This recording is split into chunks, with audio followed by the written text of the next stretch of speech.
नमस्कार, Charkhi Dadri news channel में सभी दर्शकों का स्वागत है।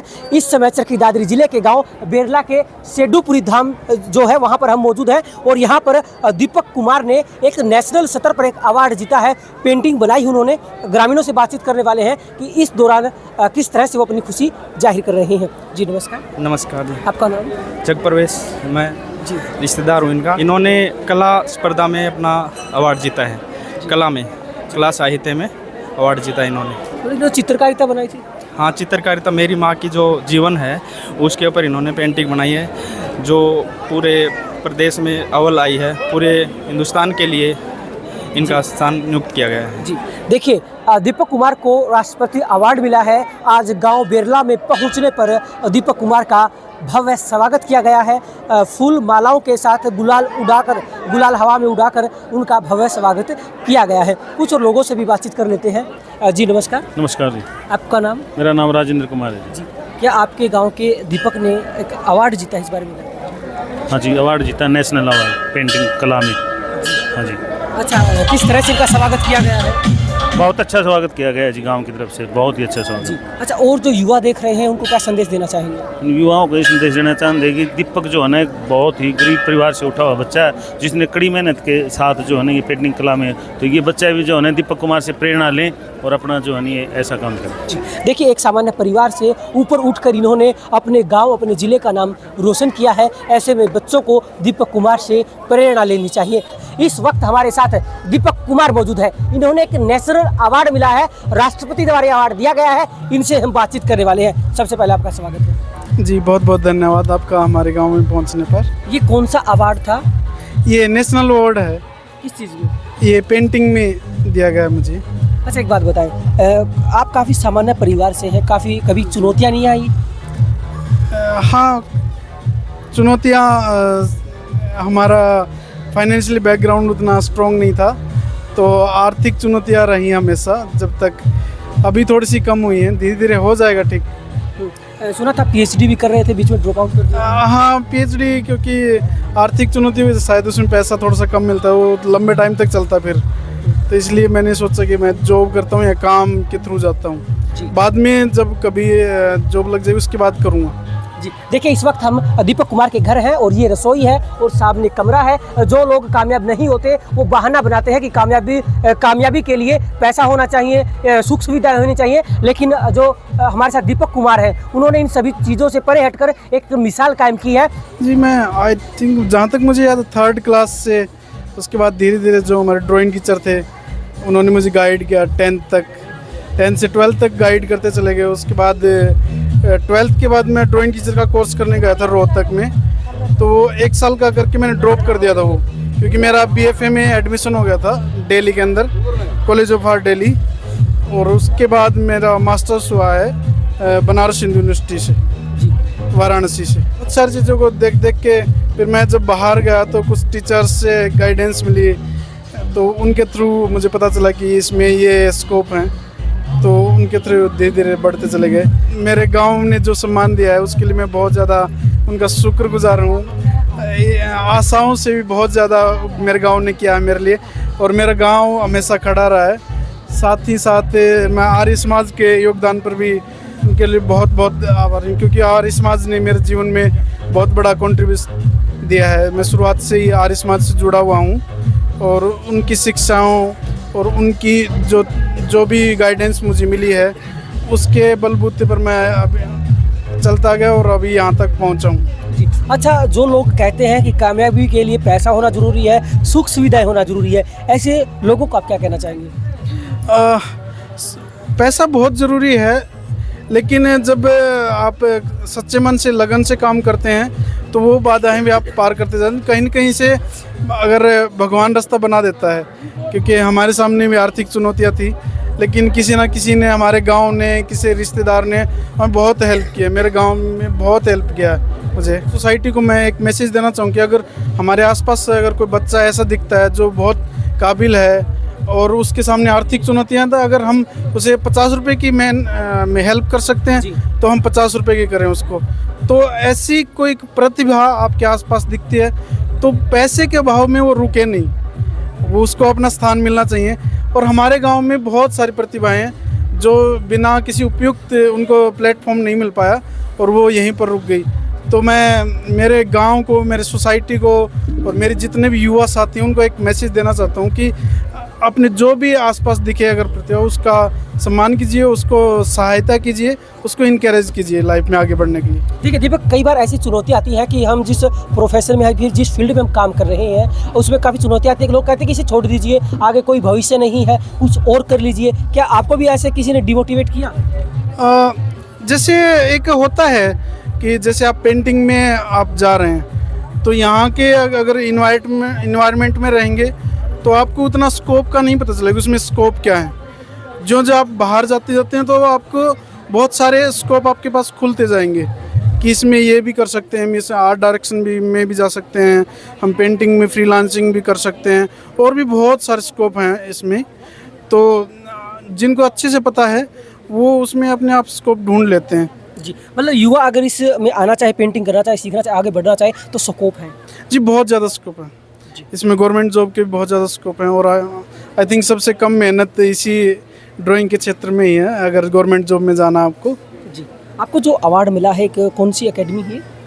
ये भारत सरकार के सांस्कृतिक मंत्रालय के अंतर्गत ललित कला विभाग आता है, ललित कला अकादमी एक वो चलता है, तो वो ये अवार्ड हर साल निकालती। 20 नेशनल अवार्ड दिए जाते हैं जिसमें 2 लाख रुपए और प्रशस्ति पत्र और नेशनल अवार्ड का एक वो प्रदान किया जाता है, मोमेंटो। चलिए, हमारे आसपास से मैं देख रहा था कि पता चल जाता है कि जब हम बाहर निकलते कि इनको नेशनल अवार्ड मिलता है, तो मुझे धीरे धीरे समझ में आया कि हाँ, थोड़ा सा क्यूरियस हुआ मैं कि इसको देखते हैं ये क्या है नेशनल अवार्ड और इसको कैसे अप्लाई करते हैं। तो धीरे धीरे मैंने उसके बारे में जानना शुरू किया, तो मुझे उसका प्रोसेस पता चला कि 25 की उम्र के बाद ही उसको आप अप्लाई कर सकते हैं। तो मैंने पहली बार ट्राई किया इसका अप्लाई। पहली बार सफलता मिली? जी, पहली बार। अच्छा, एक बात बताइए, हमने सुना था कि आपने कोई खास चीज़ बनाई है, एक चक्र बनाया था आपने आपकी माता का, कि वो किस तरह से एक गृहिणी उन चक्रों में फंस के रह जाती है, उन कामों में फंस के रह जाती है, इस बारे में कुछ बताइए। जो मेरा पेंटिंग अगर आप देखेंगे नीचे एक चक्रव्यूह बना है, वो मैंने भैंस, जैसे जो महाभारत से आइडिया लिया गया है, मतलब जो महाभारत में जो चक्कर दिखाया जाता है। हाँ, जो चक्रव्यूह था उसमें सैनिक थे, तो उस चक्रव्यूह का जो कॉन्सेप्ट था कि उसमें आप इंटर कर सकते हैं लेकिन एग्जिट का रास्ता नहीं है उसमें। तो उसी तरह से जो हमारी हरियाणवी वुमेन की जो लाइफ है, उनकी जो डेली लाइफ है, उसमें क्या है, जो डेली लाइफ में घुसने के बाद उनकी जो डेली रूटीन है, जैसे भैंसों का काम है, तो उसमें घुसने के बाद उनके लिए एग्जिट करना बहुत टफ है। तो मैंने उसे एक चक्रव्यूह में सैनिक की जो भैंसें खड़ी की हैं कि जो हरियाणा की वुमेन है वो उसी में रह जाती हैं। मान लीजिए कहीं रिलेटिव के यहाँ गए हैं तो उनको शाम तक वापस लौटना है, कहीं जा नहीं पाते हैं, घूम नहीं पाते हैं, मतलब जो आम रूटीन के जो काम होते हैं, मतलब कि एक जीवन जो चक्कर होता है वो आपने दर्शाया। जी जी जी, उस चक्रव्यूह के थ्रू मैंने वही बात कहना चाहा। जी, आखिरी सवाल हम आपसे पूछना चाहेंगे, आप इस सफलता के पीछे सबसे ज़्यादा किसका आशीर्वाद मानते हैं, या कहीं कि किसकी प्रेरणा मानते हैं? मैं सबसे ज़्यादा इसका श्रेय देना चाहूँगा आर्य समाज को, आर्यवीर दल को, और आदरणीय हमारे गांव में रमेश जी हैं, तो उनकी प्रेरणा मुझे बचपन से मिलती रही, जो भी नशे पते से बचते रहे, और भी जो भी हैं आर्य समाज की जितने भी और गुरुजन हैं उनके प्रेरणा मुझे मिलती रही, साथ में गांव का सहयोग रहा। तो इन सब लोगों के कंट्रीब्यूशन बहुत रहा है, और बहुत लोगों ने मेरी आर्थिक सहायता भी की है गांव में, तो उन सबको मैं बहुत बहुत धन्यवाद भी देता हूं सर। जी, देखिए इस वक्त दीपक कुमार हमारे साथ मौजूद हैं, उनके घर में हम मौजूद हैं, और तस्वीरें आप देख सकते हैं, बिल्कुल सामान्य परिवार से ये बिलोंग करते हैं, और कहीं ना कहीं अपनी कड़ी मेहनत के चलते आज इन्होंने काफ़ी अच्छी सफलता हासिल की है। ये युवाओं को संदेश देना चाहते हैं, आप लगातार मेहनत करते रहिए, जो आप मेहनत कर रहे हैं उससे बिल्कुल भी पीछे मत हटिए, अगर आप लगातार मेहनत करते रहेंगे आपको सफलता जरूर मिलेगी। हालांकि दीपक का कहना है कि इनके कदम कदम पर इनके ग्रामीणों, इनके शुभ चिंतकों ने इनकी हर समय मदद की है, सहायता की है, उनके आशीर्वाद से, उनके सहयोग से आज ये इस सफलता तक पहुंच चुके हैं। आगे भी लगातार ये इसी तरह से मेहनत जारी रखने वाले हैं। आपके बेटे ने इतनी अच्छी सफलता हासिल की है, कैसा लग रहा है? बहुत अच्छा लग रहा है जी। हाँ जी। आप क्या काम करते हैं? अब कृषि का काम किया और कुछ मजदूरी करी, मतलब इससे वो करे, पशुओं का पालन किया और इससे वो। क्या आपने कभी सोचा था आपका बच्चा इस तरह से इतनी गरीबी से निकल कर आपका नाम रोशन कर पाएगा? नहीं, ये नहीं सोचा था। नहीं सोचा? नहीं सोचा था। आज कैसा लग रहा है? बहुत अच्छा लग रहा है जी। आज गर्व है अपने बेटे पे? हाँ बहुत बढ़िया जी। बहुत गर्व है जी। जी देखिए, एक बिल्कुल सामान्य परिवार से अपनी मेहनत लगन से दीपक कुमार ने ये सफलता हासिल की है। एक छोटे से घर में ये रहते हैं और वो भी काफ़ी हद तक कच्चा ही हम कहेंगे, यानी कि अपनी मेहनत लगन से ही वो आज इतने ऊपर तक गए हैं। अच्छा एक बात बताएं, आज आपके बेटे ने जो सफलता हासिल की है और माँ बाप भी आपके इस न्यूज़ को देखने वाले हैं, उन्हें आप क्या कहना चाहेंगे? मैं उनसे भी ये अनुरोध करूँगा कि अपने मतलब बच्चों को लाइन ठीक पकड़ाएं और उससे मतलब ये बच्चा का सुधार हो सके जी। मैं आज ये इनसे शुरू में ये लाइन पकड़ाई और उससे मतलब ये लाइन पर ठीक रहे अपने सारे बच्चे जी, भाई के भी और अपने खुद के भी। जी जी देखिए, इस वक्त दीपक कुमार के माँ बाप हमारे साथ मौजूद हैं। इनका कहना है कि जो संस्कार इन्होंने अपने बेटे को दिए थे, उन संस्कारों को उन्होंने अच्छी तरह से फॉलो किया है। अपनी मेहनत के दम पर आज वो इस सफलता को हासिल किया है। लगातार इनका कहना है कि वे इसी तरह से अपने बेटे पर आशीर्वाद बनाए रखेंगे, उनका बेटा इसी तरह से नाम रोशन करता रहे। और जो बच्चे इस वक्त इस न्यूज़ को देख रहे हैं, वो भी दीपक कुमार से प्रेरणा लें कि सारी सुख सुविधा होने के बावजूद ही सफलता हासिल नहीं की जा सकती। सफलता हासिल आप अपनी मेहनत से और सही दिशा में प्रयत्न करने से हासिल कर सकते हैं। मेरे साथ उमेद पातुआस जी भी मौजूद है। आज जिस प्रकार इन्होंने पेंटिंग में, चित्रकला में इनको राष्ट्रपति अवार्ड से नवाजा गया है, उसी के उपलक्ष्य में हम सब यहाँ इकट्ठे हुए हैं। इनको बधाई देने पहुँचे हैं, इनका स्वागत करने पहुँचे हैं। धन्यवाद। अच्छा बताइए, जो और जो बच्चे देख रहे हैं उनको आप क्या कहेंगे जो प्रेरणा ले सके? देखिए, ये प्रोग्राम किया ही इसीलिए जाता है ताकि और भी बच्चों को प्रेरणा मिले और आगे वो भी इसी तरह अपने हरियाणा का, पूरे देश का नाम विदेशों में रोशन करें। जी अनिल कुमार जी, ऐसा है जी, दीपक की जो मेहनत है वो आज की मेहनत नहीं, 10 साल पुरानी है। उसी के साथ साथ जो मेरे भाई साहब हैं धर्मपाल जी और इनकी मम्मी, इन्होंने बहुत कड़ी मेहनत करके और इनको यहाँ तक जो पढ़ाने के लिए जो मेहनत की है, और जो दीपक ने भी उस मेहनत के ऊपर अपने हिसाब से जितना वर्क किया, उसका हमारे सामने अभी जो रिज़ल्ट आया है वो बहुत ही सराहनीय है।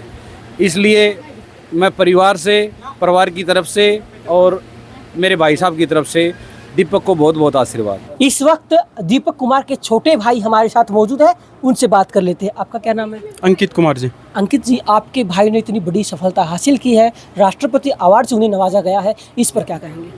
जी सबसे बहुत खुशी की बात है। तो आज कैसा लग रहा है? बहुत खुशी जी, इतने जो गांव ने भी इतना जो सम्मान दिया उसके लिए भी बहुत बहुत आभारी हूँ जी।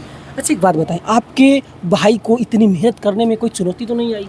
चुनौती तो बहुत रही है जी, सबसे बड़ी तो फाइनेंस की ही रही है जी, और तो इतनी कोई थी नहीं जी। जी देखिए, मैं इस वक्त दीपक कुमार के घर में मौजूद हूं और मैं भी काफ़ी ज़्यादा प्रभावित हूं ये हालात देखकर। इत आर्थिक रूप से कमज़ोर परिवार, जो बिल्कुल सामान्य परिवार है, वहां से उठकर इन्होंने अपने परिवार का नाम रोशन किया है।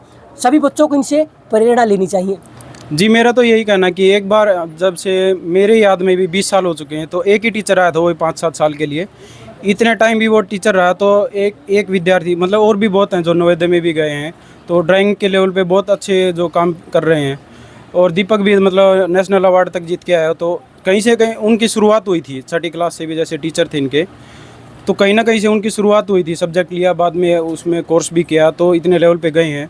लेकिन उनकी शुरुआत जब उनकी 6ठी क्लास से हुई थी तो टीचर था यहाँ पे, लेकिन अभी उनके जाने के बाद कोई भी टीचर नहीं आ पाया। मेरा मतलब प्रशासन से भी, हरियाणा सरकार से भी या भारत सरकार से भी मेरी रिक्वेस्ट है, अगर कोई और रेगुलर बेस पे कोई टीचर आता है अच्छा, तो मेरी यही डिमांड है। आपके स्कूल में? जी बिल्कुल, हमारे स्कूल में। जी रोशन लाला जी, जी एक्स्ट्रा मिशन। जी आप जो दीपक ने जितनी बड़ी सफलता हासिल की है, राष्ट्रपति अवार्ड से नवाजे गए हैं, इस पर क्या कहेंगे?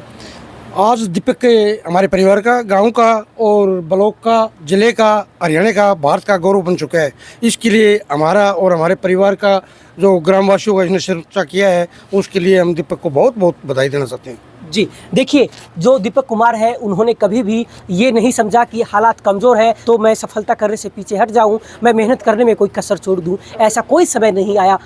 दीपक कुमार लगातार अपनी मेहनत करते रहे, सच्ची लगन से आगे बढ़ते रहे और कहीं ना कहीं उनके शुभ चिंतकों ने कदम कदम पर उनकी मदद की, जिसकी बदौलत आज दीपक कुमार को राष्ट्रपति अवार्ड से नवाजा गया है और जो आज युवाओं के लिए एक प्रेरणा बने हैं। सबसे अच्छी बात देखने को ये मिली जब वो अपने गांव पहुंचे, भव्य स्वागत किया गया, फूल मालाओं के साथ उनका स्वागत किया गया, गुलाल उड़ाया गया और ग्रामीणों में काफ़ी ज़्यादा खुशी देखने को मिली। चरखी दादरी न्यूज़ चैनल के साथ जुड़े रहें, खबरों का सिलसिला जारी रहेगा।